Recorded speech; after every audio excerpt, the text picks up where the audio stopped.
Hello and welcome to Airheads, a not-so-serious look at the serious business of royal rumours, gossip and gowns. I'm Tom. And I'm Maeve. We are back after taking a couple of weeks off, and Prince Philip has died. We weren't really sure how to talk about this, or if people would even want us to. Yeah. I didn't want to have like a conversation that felt like very disingenuous, like we're like trying to have like an earnest tribute to Prince Philip or something like that, but at the same time, like, it doesn't make me feel good to have a go at a man who has just died, or people who are grieving. And you know, any loss can be very difficult for people who have experienced grief, so understand it's a sensitive subject.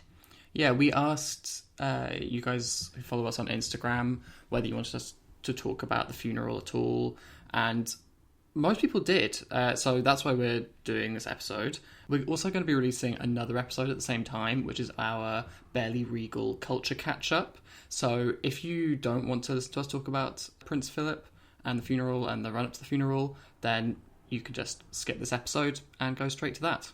One thing I really want to talk about is the reaction to Prince Philip's death in the UK, because, you know, I was pretty small when Diana died, when the Queen Mum died. I sort of barely remember that, but that was when I was in Ireland, and experiencing that news breaking over here was such a different experience. And especially because, you know, when you put on the TV, it was all that was on TV. When you went on news sites, it was the splash everywhere. Yeah. And then at the same time, we were getting messages from some of our listeners who were very upset with us for not treating the news with as much gravity as they would have liked. Yeah. At the same time, going on social media and Twitter and seeing like a lot of memes about it, we were kind of felt like we were in like this parallel universe. it was kind of confusing, and like, you know, even seeing the BBC's emergency procedures kind of in place, like the newscaster just kept talking while they cut to footage of Prince Philip, and then when it cut back, they'd like put a black blazer on her and like taken away a jazzy necklace or something that she was wearing. Like, it was quite a sight to behold. So what happened was that the BBC cancelled all of the scheduled programming for the rest of the day on that Friday across all their channels, and instead played coverage of the news and loops of people talking about Philip for the entire day. Yeah, like all this pre-recorded stuff, and like it just kept going back to the beginning. Like, kept going. And like, unsurprisingly, they received over 100,000 complaints about this coverage, which was described as excessive. You're saying unsurprising. I was surprised. Yeah. I was surprised. They set up a complaint page online where you could register your complaints, which I completely forgot to do. And then was like, oh, that was something I meant to do. And then to see that number of complaints was very shocking to me. Yeah, I mean, like you said, it was a dedicated complaints page just for complaints about their coverage of Prince Philip. And I actually posted about it on my own social media, and I got this message from someone that I haven't spoken to in 12 years, who I thought was agreeing with me that this was like so funny. And it turned out actually she was outraged that people would be complaining about this coverage, and that this was what it meant to be British. Yeah, and that's someone who's your own age. Yeah. It seemed to me that this was some kind of indication of the decline in the level of influence that the monarchy has. And I think part of it, obviously, is the fact that we're in lockdown and that people are watching a lot more TV than they might otherwise have been. But 100,000 complaints it's huge. Is a big number. And it is possible that the BBC may have been overcompensating following their coverage of the Queen Mum's death in 2002 being attacked by conservative news outlets and even the royal family themselves for not being respectful enough. Yeah, back in 2002, when Queen Mum died, BBC One switched to rolling news for 3.5 hours, and BBC Two interrupted its usual programming for about 20 minutes, as far as I can tell. And they had to show the hospital soap drama Casualty on BBC Two rather than BBC One, which is, like, compare that to what they did for Philip's death, and, like, that's absolutely nothing. Like, people were fuming because they cancelled the final of MasterChef and they didn't show EastEnders at all, even though they could have put it on iPlayer. People did complain about Casualty, though. I think like 1,500 people or something complained at the time. So yeah, to go up to 100,000 is very striking. And at the time in 2002, the Times described the royal family as being unhappy and upset that BBC presenters like Peter Sissons were not wearing black ties.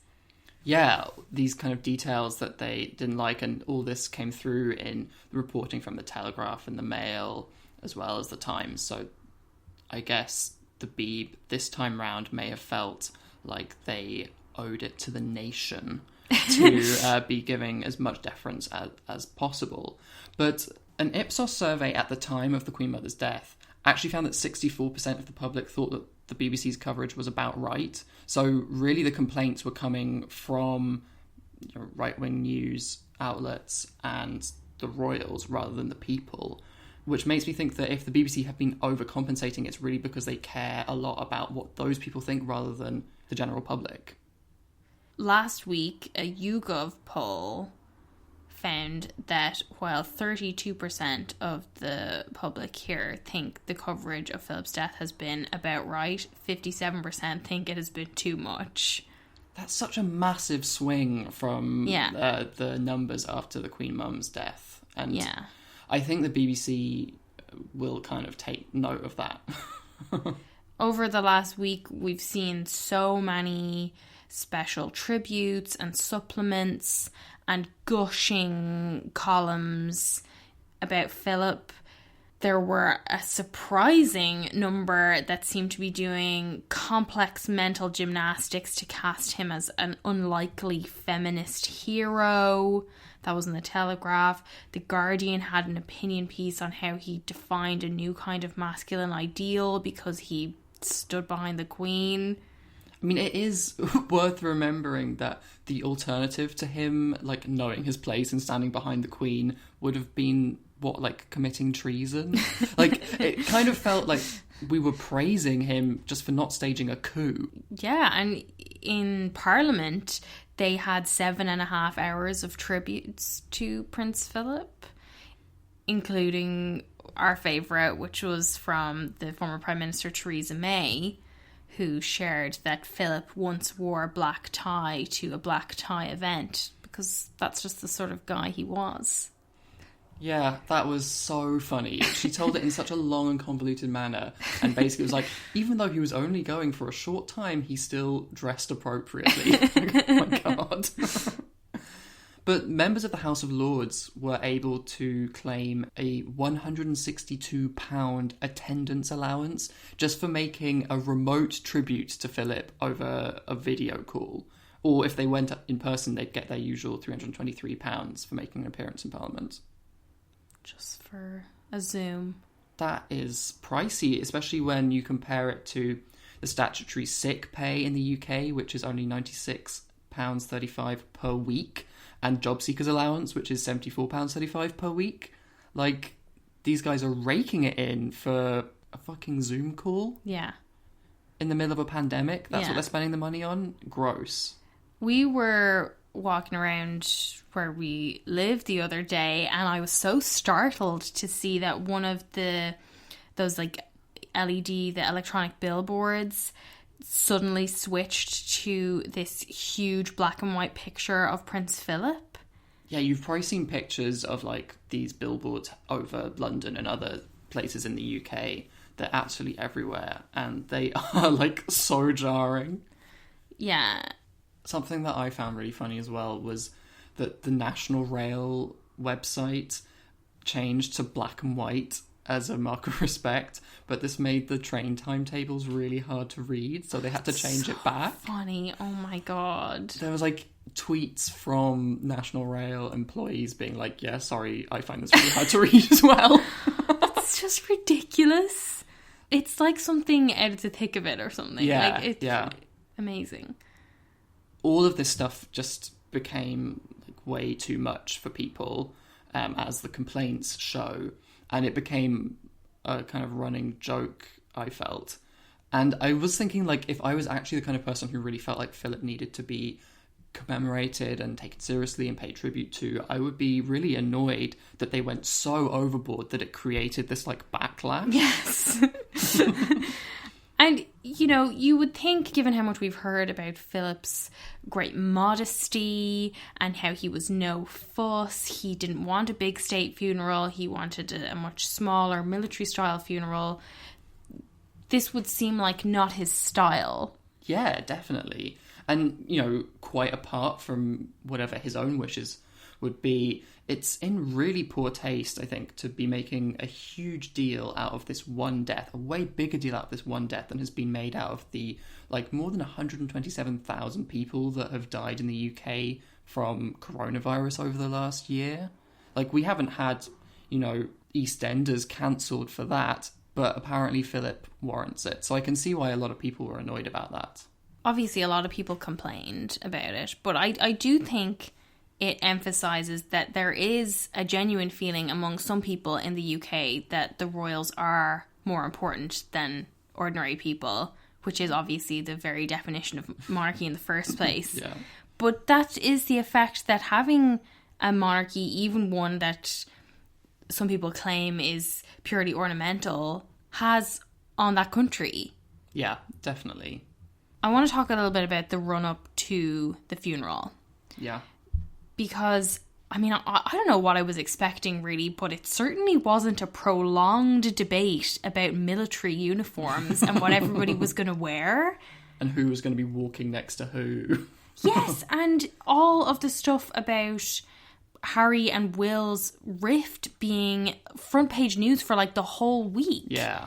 It seemed like family drama was just fair game. Yeah, like, as soon as we started getting the reports in that Harry had flown back and he was isolating at Frogmore on his own because Meghan didn't fly with him, their spokesperson said that she was advised by her doctors not to fly at this stage of her pregnancy. We had all the stuff about, you know, Will and Harry to meet, like, seconds before walking out. Like, all this stuff about how, like, they were going to be spending as little time with each other as possible. And that they needed Peter Phillips as the buffer in between them. Back to the uniforms, though, because the Queen has had to spend some time apparently thinking about what everyone is going to wear. Which I'm sure is exactly what you want to be doing ahead of your husband's funeral. I mean, I was curious, like, does Harry have military uniforms in Montecito before he flew back? Was he having to be like, Granny, what should I pack? Or presumably all that stuff is here. But what ended up happening was that all members of the family wore mourning suits with medals if they had them, and there was sort of a complicated reason behind that.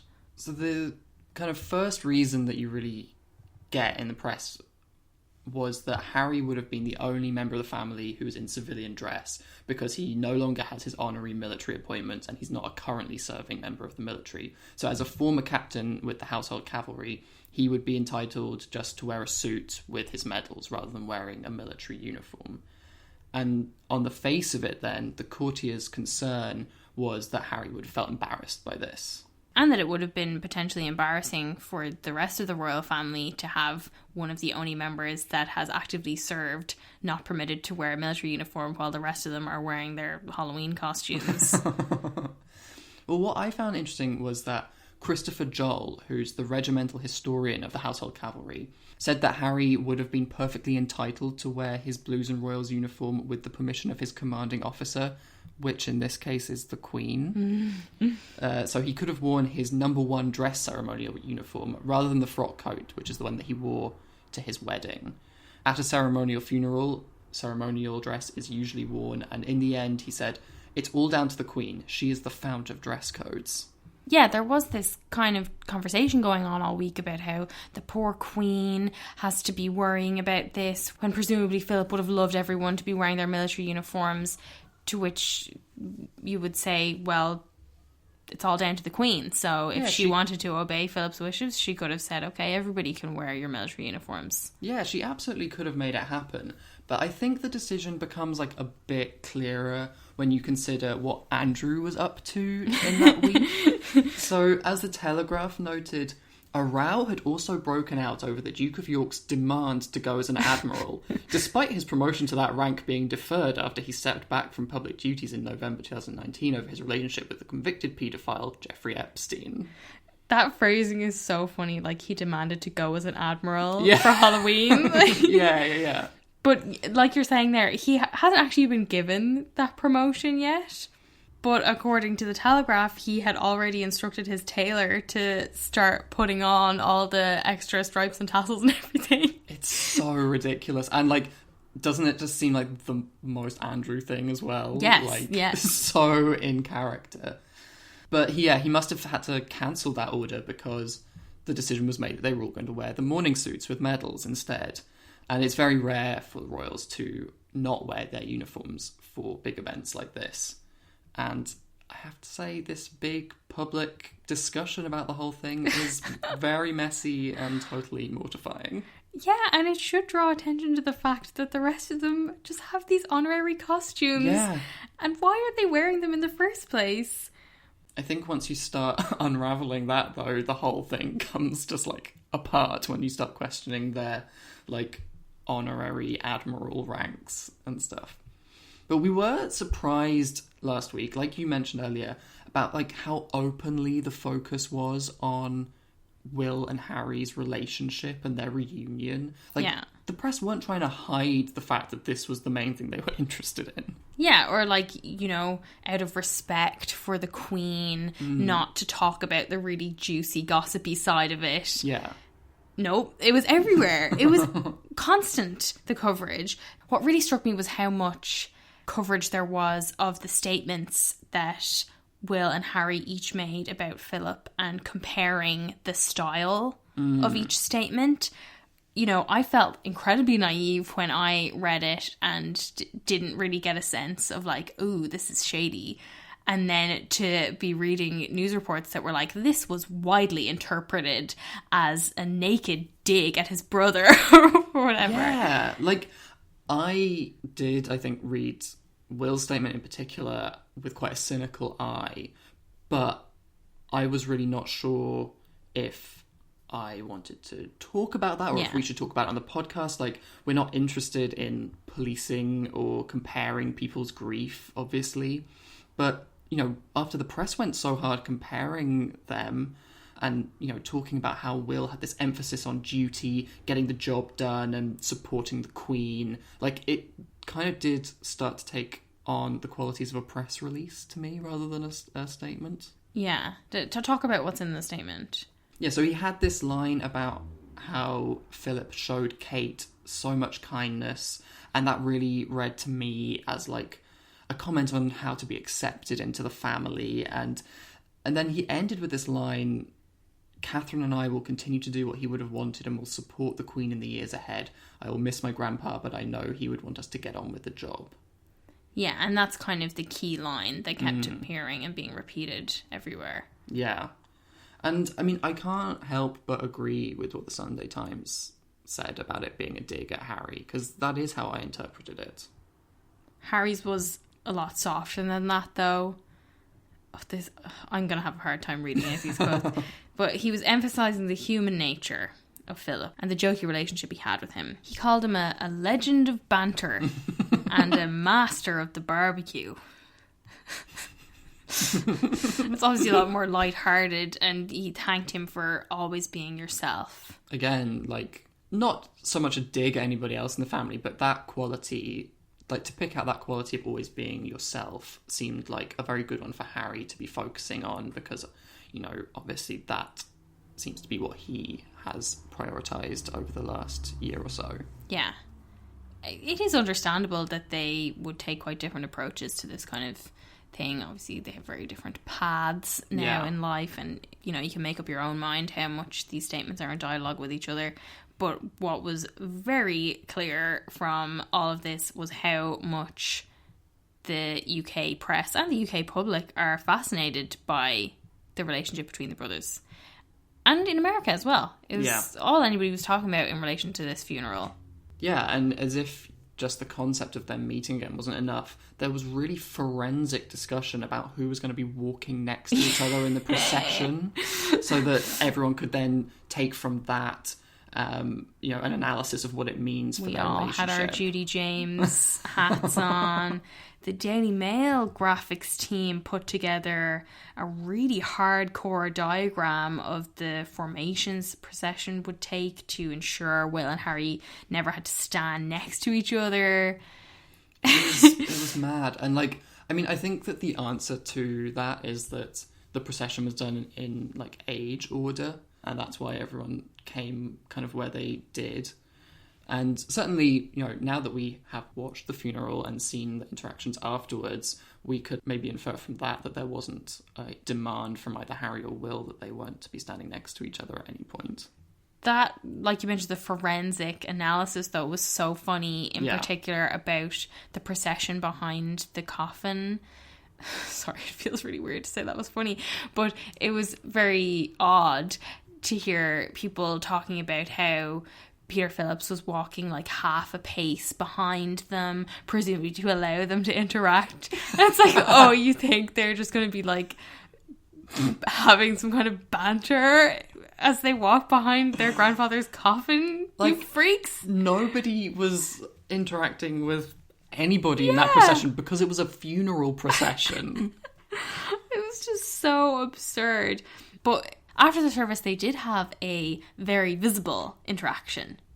Yeah, at that point in the kind of proceedings, I thought, is they just going to cut now back to the studio? Was there anything left to happen? But this was where kind of the goods were. Yeah, we saw them talking. Harry walking with Kate and chatting, and then Harry standing in between Will and Kate as they were walking up the hill to the castle.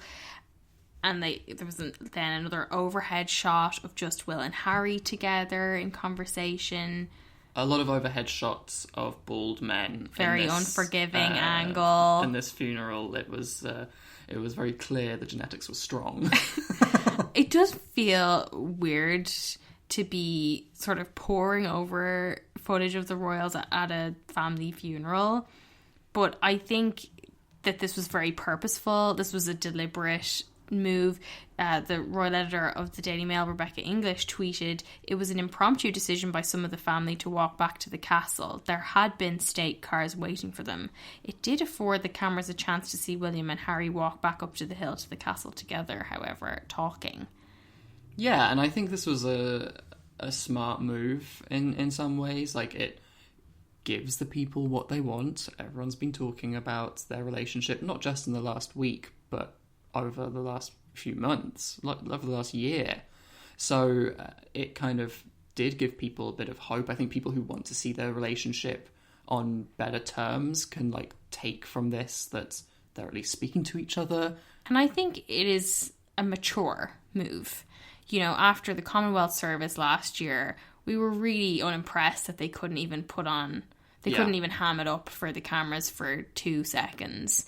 And I think if they had repeated that at the funeral, it would have really overshadowed everything and cast a really negative light on what was meant to be a celebration of their grandfather's life. So I think that it was the right thing to do. However genuine any of that interaction was, and I did look at, Yeah. They were just chatting. They weren't rolling around the floor together or whatever. Yeah, and it didn't look like the time or place or even the kind of distance to have a really in-depth conversation. But, that doesn't matter. Just to see them kind of chatting was kind of all that was needed, I think. You were watching this on YouTube while I was working. Did you feel a kinship with Meghan? That you were probably watching the same stream? Yeah, I did. And I kind of wondered, I'm sure our like recommended videos down the side from YouTube are very different. I'm sure she has a lot of like yoga and wellness meditation videos coming up on the side, whereas like mine were more like K-pop related. Megan's spokesperson though made sure that people knew that she was watching. I think it started at 6:30 a.m. for her, which is not as alarming a time to get up as it would be for you and I, but as well as making it known that she was watching it at home, she sent a handwritten note alongside a very elaborate wreath for the funeral. Yeah. Which had a lot of thoughtful flowers. It was designed by Willow Crossley, who had worked with Harry and Meghan on the flowers for their wedding reception and Archie's christening. So, you know, that was a very thoughtful gesture for Meghan, even though she couldn't be there in person. The other thing that stood out to me from the funeral and is on all the front pages today are the images of the Queen sitting alone. And what really struck me about these was how much of a blank slate she is. Yeah. You know, she's wearing a mask, so you can really only see her eyes and gives nothing away. Yeah, you can really project onto the image anything you want to see, depending on, you know, what you think about the Queen and Philip. Quote of the week, the return of Prince Andrew. Yeah. He has done an interview, but it's not the interview with the FBI that we've been hoping for. He was talking to the BBC outside the Royals' private chapel last week, and the BBC did come under some fire for giving him the platform, given that, like I said, the FBI are still after an interview with him over his friendship with Jeffrey Epstein. The interview, so he's talking about his father and the Queen and her reaction, and it's in general fairly dull and kind of what you'd expect, although he did give us our quote of the week. He said, "The Queen, as you could expect, is an incredibly stoic person, and she described his passing as a miracle." Like, clanger. Oh my god. I did such a double take. Because I think, you know, you had said to me as we were watching it, up to that point, it seemed like he was acquitting himself pretty well. And obviously, I feel like I'm sort of verging on policing his grief here, but I think he was clearly prepared and very eager to speak. You could tell he was delighted to be back on camera and having a mic in his face, but then he let this out, and luckily for him, virtually no one reported on that line, and they sort of led with his quote about Philip's death leaving a huge void in the Queen's life. Yeah. That was what everyone ran with. But there was a piece in the Daily Mail by Dan Wootton in which he talked about how Andrew is apparently increasingly confident he will be able to return to some royal duties in the future, believing the public will soften their stance towards him. I hadn't expected this, but apparently Andrew insisted on taking a full role during the funeral preparations, and he intended to use his status as the Queen's favourite son to support her on a daily basis behind the scenes at Windsor Castle as she deals with her grief. A source close to Prince Andrew said, despite the fact he's, to all intents and purposes, finished as a working royal, he's still extremely close to the Queen. He talks to her almost on a daily basis.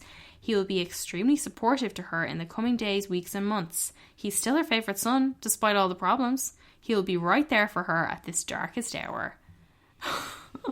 Like, I found this kind of shocking to read, but almost not surprising, like, once you start to think about it for a second. Like, of course Andrew is going to use anything that he can to get back in the public hijacking his own father's death to try position himself back in the spotlight. Didn't see that one coming, Tom. Yeah, when you put it like that, yeah. The source added, he still harbours thoughts that he can make a comeback. He genuinely thinks that's possible. Well, he got fucking slapped down when he tried to wear his novelty costume. Yeah, they weren't allowing him that. And I think that, you know, thank God the BBC did come under scrutiny for giving him the platform for this interview at all. Like, it shows that people, I don't think, are softening to him. That remains to be seen. Yeah. I'm sure he'll keep clinging on for another shot. But we did get a Fit for a Queen.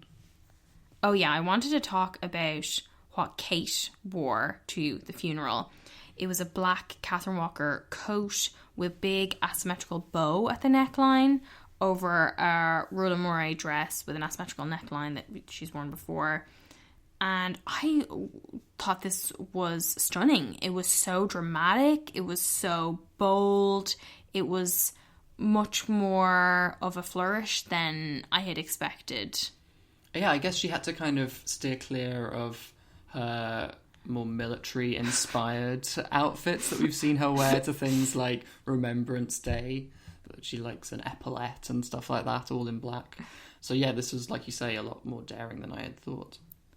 Yeah, and to have it with the mask, and then she had a veiled fascinator, I think it was a Philip Treacy fascinator, and a pearl and diamond necklace from the Queen's personal collection. It was apparently a gift from the Japanese government, and the Queen most notably wore it at a dinner to celebrate Margaret Thatcher's 70th birthday in 1995.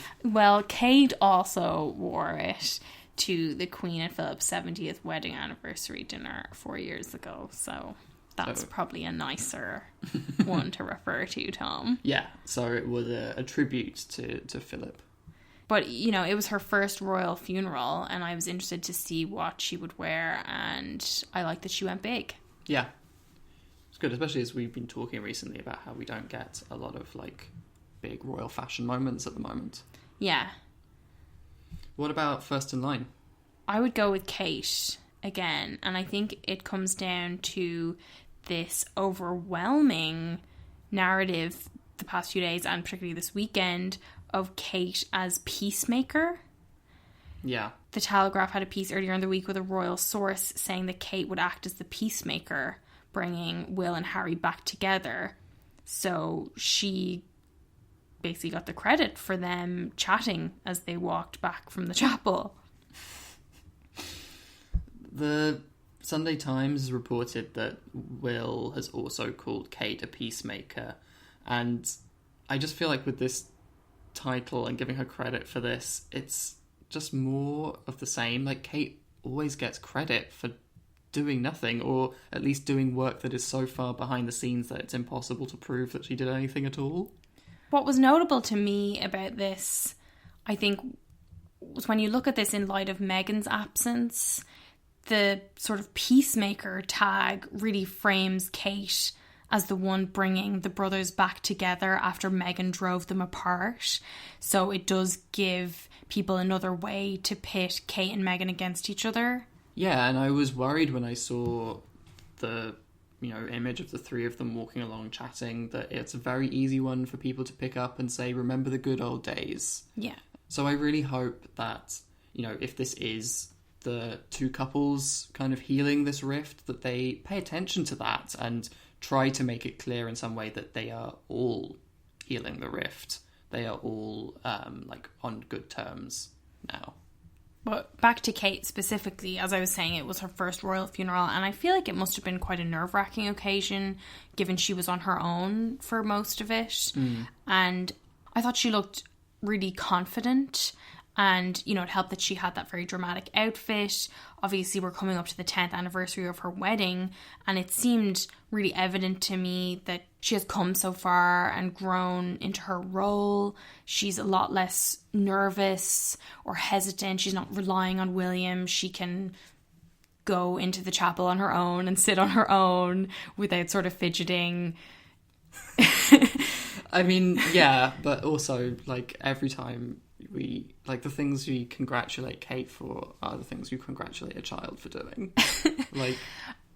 Could you do that on your own? Live stream to 500,000 people on YouTube? I'm lucky not to have been in that situation. So yeah, it is impressive, and she is a lot more confident than she has been in the past, obviously. But I think it just shows how well equipped she is for this role, that I don't think she or anybody else should have to do. Yeah. Next week, we will be marking our 100th episode of Airheads, which is very exciting. We thought it could be fun, and some people had suggested this to us as well, to talk about how to abolish the monarchy. Yeah. Just try and look at a sort of practical guide in what that might look like.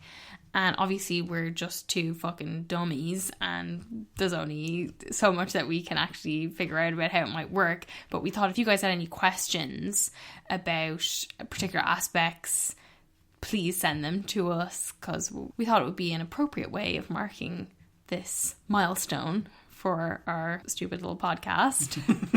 Yeah, and we'll do our absolute best to give you all the answers you need. Also, go listen to our Culture Catch-Up episode. And thank you so much for listening. And have a great week. Bye. Bye. It was a black tie event. Prince Philip was coming down from Windsor Castle for probably no more than half an hour. Now, some people would have said, well, you'll have to take me as you find me. I'll just turn up and I'm there and that's it. But he didn't. He dressed immaculately in black tie.